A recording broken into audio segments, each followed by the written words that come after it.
नमस्कार मैत्रिणींनो, तर आज आपण पाहणार आहोत ब्रेडपासून बनवलेले पकोडे. बघूयात मग आता हे कसे बनवायचे. ते एकदम सोपी पद्धत आहे. एका डिशमध्ये बेसन घ्या. याच्यात ओवा, कोथिंबीर, हिरवी मिरची, थोडासा खायचा सोडा आणि मीठ एवढं साहित्य मी टाकलेलं आहे. ओली कोथिंबीर नव्हती म्हणून मी वाळवून ठेवलेली कोथिंबीर टाकलेली आहे. थोडंसं पाणी टाकले परत. हे चांगलं मिक्स करून घ्यायचं. छान मिक्स झालेलं आहे. बघा आता मी ब्रेड घेतलेले आहेत. तुम्हाला पाहिजे तेवढे तुम्ही घेऊ शकता. हे असं एखाद्या ह्याचं टोपण, काहीतरी ग्लास, वाटी, त्याच्या ह्यानं आपण असे त्याचे गोल गोल काप करू शकता. गोल, त्रिकोणी, कसे पण, चौकटी. तुम्हाला जास्त बनवायचे असले तर पूर्ण एका ब्रेडचंच आपण करू शकता. हे बघा आता मी कढईत बटर टाकलेलं आहे. बटर नसलं तर तेल पण थोडंसं टाकायचं आणि त्याच्यात थोडंसं ह्या चकत्या आहेत का ब्रेडच्या, ती थोड्याशा खालीवर करून घ्यायच्या. असं केल्यानंतर थोडासा त्याला कडकपणा येतो. परत असं थोडंसं काढून घ्यायच्या.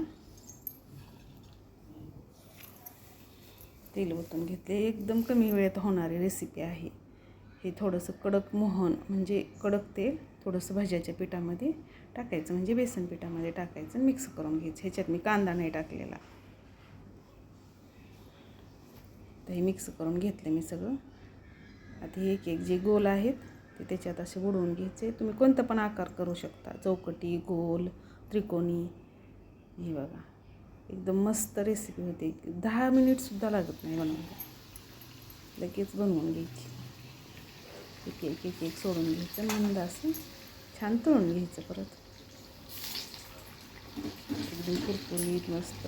त्याच्यात आपण थोडंसं तेल टाकलेलं असतं, त्याच्यामुळे तेल पण जास्त ही होत नाही. तेल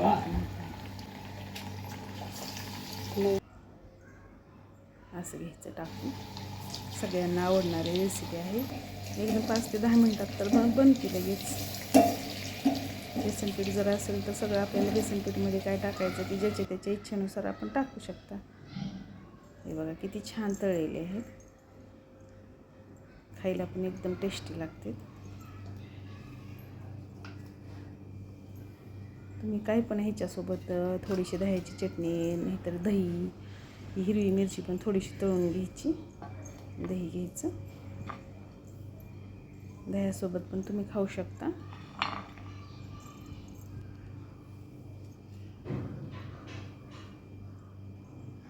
सगळ्यांना आवडेल अशी रेसिपी आहे. आठवड्यातून 2-3 वेळेस तुम्ही बनवून खाऊ शकता. बघा असं किती छान दिसायला. हा झाला आपला तयार झटपट पकोडा, ब्रेड पकोडा.